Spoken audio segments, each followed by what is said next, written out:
तुम्ही कधी विचार केलाय का आपण किती वर्ष जगणार आहोत? आपला शेवट कसा होईल? कोणता आजार त्रास देईल? आणि हे सगळे आपल्या राशीशी कसे जोडलेले आहे? तर ज्योतिषशास्त्र सांगते की मृत्यू अटळ आहे, पण त्याची दिशा, कारण आणि वेळ याबाबत कुंडलीत संकेत मिळतात. आज आपण राशीच्या आधारावर सामान्य संकेत पाहूया, पण लक्षात ठेवा हे फक्त सामान्य जाणीव आहे. वैयक्तिक कुंडली दशा गोचर यावर अवलंबून असते. घाबरू नका, उपाय करून सावध राहता येईल. चला तर सुरुवात करूया. सर्वात महत्वाचा मुद्दा म्हणजे ज्योतिषशास्त्र हे घाबरवण्यासाठी नाही, तर सावध राहण्यासाठी आहे.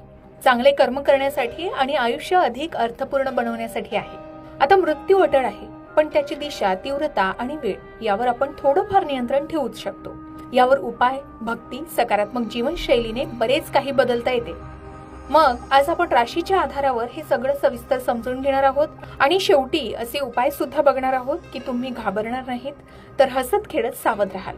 आता तुमची रास कोणती आहे कमेंट मध्ये सांगा, म्हणजे पुढच्या व्हिडिओत त्यावर सविस्तर विश्लेषण करता येईल. आता ज्योतिषात मृत्यू मुख्यतः अष्टम भाव, मारक ग्रह आणि शनिदेव यांच्याकडून पाहिला जातो.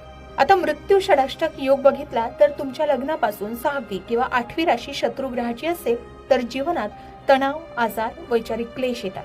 हे मृत्यूचं कारण असतं असं नाही, फक्त आव्हाने येऊ शकतात. उदाहरण बघायचं झालं तर मेष लग्नाला कन्या 6वी आणि वृश्चिक 8वी असे भाग असेल तर तिथे तणाव आणि गुप्त आजार येऊ शकतात. आता अकाल मृत्यूचे संकेत बघायचे झाले तर मंगळ अष्टमात असेल तर अपघात किंवा शस्त्रक्रिया होऊ शकते. शनी राहू युती असेल तर अचानक घटना घडतात. कमकुवत चंद्र असेल तर मानसिक त्रास किंवा पाण्यापासून सावध राहण्याचा सल्ला दिला जातो. आता मृत्यूचे कारण ग्रहही सांगतात. जसे सूर्याचा प्रभाव असेल तर हृदय, अग्नी, नेत्र यावर परिणाम होतो. चंद्राचा असेल तर पाणी, रक्त आणि मानसिक त्रास होतात. मंगळ असेल तर अपघात, रक्त आणि शस्त्र. शनी असेल तर दीर्घ आजार, हाडे आणि वृद्धत्व. राहू केतू असेल तर अचानक विष, गुप्त आजार अस्वाभाविक असतात.